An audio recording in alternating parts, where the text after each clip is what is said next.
bro अब खैरेनी त नहुँ मेरो मामा घर डाँडै काँडा सो मेनी डाँडाज अराउन्ड यो माथिको छिन्किसोल डाँडा हो त्यो टपनको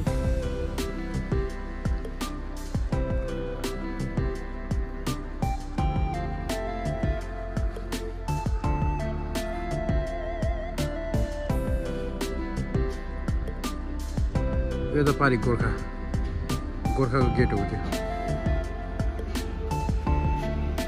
गोर्खाको गेट गोर्खा छु नि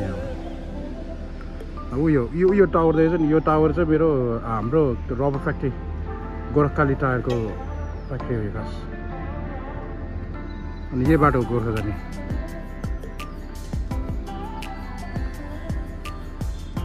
अनि यो डाँडा पछाडि चाहिँ मनकामना मनकामनाको डाँडा छ ठुलो मनकामनाको डाँडा अहिले त पुरा कुहिरो लगाएर केही देखेको छैन मिसले गर्दाखेरि क्लियर हुँदा पुरा मनकामना नै देख्छ यताबाट यो चाहिँ मेरो बाल्यकालमा स्पेन्ड भएको टाइम यो ठाउँमा ओ ड्रागन फ्रुट रहेछ त यो चाहिँ हामी बस्ने चाहिँ तल्लो बजार हुन्छ अनि यता माथिको चाहिँ माथिल्लो बजार हुन्छ अझै माथि त उतैसम्म छ अनि ऊ त्यो पहिलो छ नि ऊ त्यो येल्लो कलरको यो ट्याङ्की यो ट्याङ्की चाहिँ खानेपानीको यो खैरेनीको खानेपानीको ट्याङ्की रहेछ त्यो हो त्यही ट्याङ्की बनाउँदा चाहिँ मेरो बाजे चाहिँ प्यारालाइज भएको त्यो ट्याङ्कीभित्र छिरेर भर्खर बनाउँदाखेरि छिरेर मेरो बाजे चाहिँ त्यति बेला खानेपानी संस्थानको अध्यक्ष हुनुहुन्थ्यो होइन खैरेनीको अनि त्यो ट्याङ्की बनाउँदै थियो क्या त्यो ट्याङ्की बनाउँदाखेरि चाहिँ मेरो बाजेले चाहिँ त्यो भित्र कस्तो बन्यो भनेर हेर्नु जाँदाखेरि चाहिँ त्यो भित्र ट्याङ्कीभित्र छिरेर रहेछ त्यति बेला पानी थिएन भगवानमा चाहिँ छिर्दाखेरि चाहिँ अक्सिजन नपाएर चाहिँ स्ट्रोक भएर चाहिँ त्यहाँबाट बाजे चाहिँ प्यारालाइज हुनुपर्छ it's been like 16 years now 16-17 years भयो बाजे प्यारालाइज भएको बसेर मेरो बाजेले खैरेनीको लागि एकदमै धेरै काम गरिदिनु भएको क्या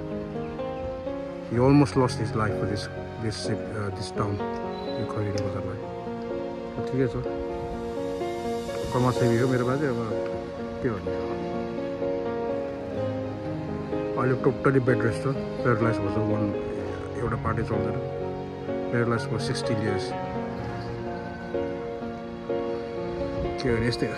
केही गर्छु केही बनाउँछु आफ्नो ठाउँलाई भन्ने मान्छेहरूलाई जहिले यस्तै गर्छ कि गर्नुपर्छ one of prime example is my बाजे बिचरा अहिले त्यत्रो धेरै त्यस्तो भएको छ सके खाएन के गर्नु it is what it is उयो चाहिँ बगैँचा हाम्रो आँपको बगैँचा ठुलो थियो यो घरहरू थियो पहिला बच्चा पर्दा अहिले यस्तो बगैँचा भएको छ अनि यो चाहिँ नयाँ घर हो हाम्रो यो नै हाम्रो पुरानो घर चाहिँ उयो चाहिँ हाम्रो पुरानो घर हो यो सेतो हामी यहीँ हुर्केको यो घरमा हुर्केको हामी यहीँ खेल्थ्यौँ हामी यही छतमा खेल्थ्यौँ यहीँ तल खेल्थ्यौँ यही बारीमा खेल्थ्यौँ यो पनि यही घरको बारी हो पछि घर बनायो आन्टीहरूले नत्र त हामी त पहिला यही खेल्ने हो यही बारीमा खेल्ने हामीले सानो यही दौडिदिउँ अगाडि दौडी पछाडि दौडिने घरसम्म मेमोरी धेरै छ एउटा भाइ छ यो त्यो युएसका छ मामुको छोरा त्यो म मेरो भाइ अनि ओसिन बहिनी अनि इमरेस चाहिँ मेरो सानो भाइ हो आन्टीको छोरा त्यो एकदमै सानो थियो हामी 3 जना थियो सबभन्दा ठुलो मै थियो रमाइलो हुन्थ्यो यहाँ मेमोरिज अलवेज मेमोरिज अब त्यो सबै मेमोरी मात्रै भयो क्या एउटा दिमागको एउटा कुनामा मनको एउटा कुनामा गएर मात्रै बसेछ त्यो मेमोरीहरू it's not going to be same again बजे हुनुहुन्थ्यो बजे बितेर जानुभयो बजेले त्यहाँबाट उयो तलबाट बसेर हाम्रो माथि हामी कोठामा उदय प्रति ओर्पे झगडा नगर तिमीहरू हल्ला न कति उब्रेको तिमीहरू बदमास नगर भन्थ्यो बजेले त्यो उब्रेर हामी चाहिँ माथि बदमास गर्दै हिँड्थ्यो just gonna be a memory now so sad सम्झिँदा कस्तो स्याड हुन्छ बजेलाई नि भेट्न पाएन क्या हाम्रो त बजेलाई नि भेट्नु पाएन बल्ल बल्ल बाजेलाई भेट्न आएको बाजे पनि त्यस्तो स्टेजमा छ लाइफ इज हार्ड यार कस्तो इमोसनल हुन्छ कि बेला बेला त्यस्तो सोचेर कति इमोसनल हुन्छ बजेको याद आउँछ क्या मलाई यो घर देख्ने बित्तिकै बजेको याद आउँछ क्या मलाई त जान पनि सकेको छैन क्या अहिले त्यो घर हेर्न जान मन लाग्छ भित्र है गयो कि अब बजेको मेमोरीहरू याद आउँछ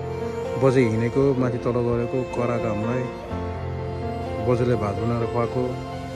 ऊ त्यो पिँढीमा बसेर उयो तलको उयो पिँढीमा यो तलको पिँढीमा बसेर त्यहीँ बस्नुहुन्थ्यो बजे त्यहीँ बसेर कराइराख्नुहुन्थ्यो यताउता भनिराख्नुहुन्थ्यो त्यही थियो किचन ऊ त्यो धारामा चाहिँ एकदमै बजेको याद आउँछ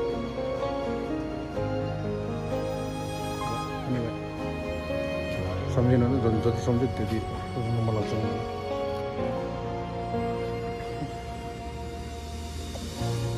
एनिवे दामी छ है भ्यू हाम्रो खैरेनीको भ्यू यस्तो दामी छ ल खैरेनी तल्लो बजार ए रिलेटिभ छ यहाँ मेरो मामाहरू टन्नै छ जता गयो नि मामाहरू छ पहिला यो मनकामना जाने चाहिँ यो बाटो थियो कि पहिला यो गाडी केबल कार नहुँदाखेरि यो त केबल कार नहुँदाखेरि चाहिँ यो बाटो जान्छ खैरेनी 11 मनकामना अनि ऊ त्यो चाहिँ पुल हो क्या ऊ त्यो उयो देखिसकेको उयो एनिवे यहाँ झुलुङ्गे पुल छ क्या सस्पेन्सन ब्रिज हो चाहिँ के भन्छ spring bridge I don't know whatever हो त्यो ब्रिज चाहिँ त्यहाँ छ त्यो पुल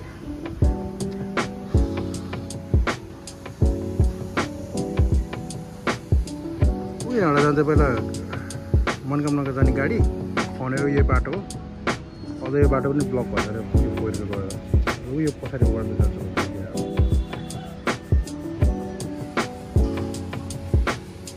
यो चाहिँ दरौँदी र मर्स्याङदीको दोभान हो यहाँ ठ्याक्कै यो घर पछाडि चाहिँ मर्स्याङदी र दरौँदीको दोभान छ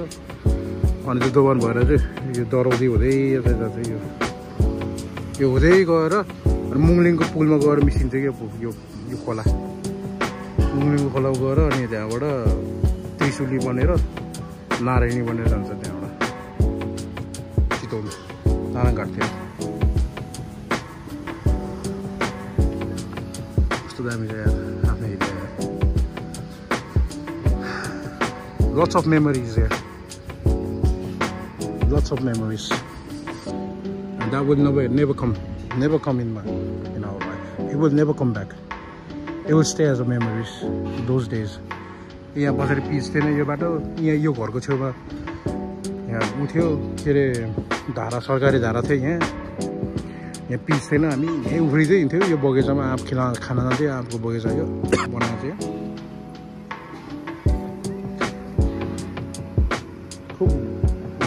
यो चाहिँ रामसा स्कुल है सम द ओल्डेस्ट स्कुल यो सरकारी स्कुल अझ यस्तो बनाएको छ हामी क्रिकेट खेल्न जान्थ्यौँ यहाँ हामी जाँदा त के पुरा पक्का सरकारी स्कुलको गाउँघरको स्कुल जस्तो थियो टिनले छाएको है अनि ग्राउन्ड थियो बिचमा अनि त्यो वरिपरि सर्कल लगाएको सर्कल भनौँ सर्कल त होइन पार्टीको ले तर जस बााउन्ड्री लाइनमा चाहिँ स्कुल थियो भस्को अरे त्यो गाउँघरमा हुन्छ नि त्यस्तो स्कुल थियो हामी बच्चामा त खुब जान्थ्यो त्यहाँ स्कुल पनि अब कोही पनि हुन्थेन है गएर स्कुलमा डेस्कमा उफ्रिने क्रिकेट खेल्न जाने के गर्नु जान्थ्यो अहिले त्यस्तो दामी ठुलो बिल्डिङ बनाइसकेको छ अरे यहाँ रामसाको सबभन्दा ओल्डेस्ट हाई स्कुल है गभर्मेन्ट स्कुल खैरेनीको कम्ता स्टुडेन्ट थियो यहाँ सब यो यहाँ त पहिला एउटा बोर्डिङ थियो त्यो मर्स्याङदी बोर्डिङ भन्यो यहाँ माथि अनि के थियो यार म पढेको स्कुल सनसाइन हो के हो समथिङ बिर्छ त्यो स्कुलमा त्यो थियो त्यो बाहेक त यो सरकारी स्कुल हो त्यसमा अलिकति पढ्न सक्थेन बोर्डिङ स्कुल भएर अनि प्रायः मान्छेहरू यही स्कुलमा पढ्थ्यो यहाँ सबैजना बिहान त निलो कपडा लगाएर सब स्टुडेन्टहरू टट आउँथ्यो यहाँ पढ्नलाई रमाइलो थियो त्यो भए पनि त्यो त्यति बेलाको यो इन्भाइरोमेन्ट पनि अब त पुरा बिल्डिङै बनाएको छ ठुलो राम्रै बनाएर रहेछ स्टिल स्कुल छ यो स्टुडेन्टहरू पढ्छ डेभलप भइसक्यो एउटै डेभलप भइसक्यो खैरेनी यार नेक्स्ट लेभलै भइसक्यो यता पछाडि पुरा ऊ छ क्या के अरे बस्ती छ क्या मजाको बस्तीहरू छ ठुलो भइसक्यो पहिला त केही त थिएन यहाँ पाहाडहरू डराउँथ्यो मान्छेहरू जानु अहिले त केही पुरा घरै घर चाहिँ यस्तो टाउन प्लानिङ छ सबै टाउन प्लानिङ गरिसक्यो पछाडि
बाटो एकदम धेरै पहिरोको यो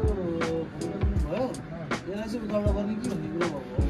यो जुन चाहिँ बस पाएको जुन चाहिँ भएको छ नि त पुल त्यताबाट पुल बनाएर अनि ठ्याक्कै यो तपाईँको चाहिँ